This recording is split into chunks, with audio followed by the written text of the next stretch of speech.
சென்னையை அடுத்த மதுரவாயல் அருகே வேலம்மாள் பள்ளியில் பாரா ஒலிம்பிக்கில் பதக்கங்கள் வென்ற தமிழக வீரர் மாரியப்பன் உள்ளிட்டோருக்கு பாராட்டு விழா நடத்தப்பட்டது. பாரா ஒலிம்பிக்கில் பதக்கங்கள் வென்ற வீரர்கள் வீராங்கனைகளை கௌரவப்படுத்தும் சிறப்பு நிகழ்ச்சி ஆலப்பாக்கம் வேலம்மாள் பள்ளியில் நடைபெற்றது. அப்போது பங்கேற்ற வீரர்களுக்கு நினைவு பரிசுகள் வழங்கப்பட்டன. இதனையடுத்து பள்ளி மாணவர்கள் பாராலிம்பிக்கில் பங்கேற்ற வீரர்களிடம் கலந்துரையாடினர். இந்நிகழ்ச்சியில் தமிழக வீரர் மாரியப்பனுக்கு புதிய கார் பரிசாக அளிக்கப்பட்டது. மற்ற வீரர் வீராங்கனைக்கு தங்க காசுகள் வழங்கப்பட்டன.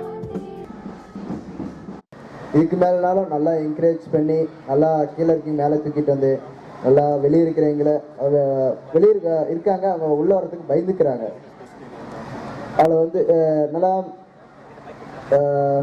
மேலே இருக்கிற நல்லா பெரிய ஆளுங்கெல்லாம் அவங்க வந்து கீழே இருக்கிறவங்கள என்கரேஜ் பண்ணி உள்ளே கூட்டிகிட்டு வந்தால் தான் ஒரு நாள் அவங்களும் இந்தியாவுக்கு வந்து விளையாண்டு கோல்டு மெடல் அடித்து இந்தியாவுக்கும் பேர் வாங்கி கொடுக்க முடியும். அது இல்லாமல் தமிழ்நாட்டுக்கும் ரொம்ப பேர் வாங்கி கொடுக்க முடியும்.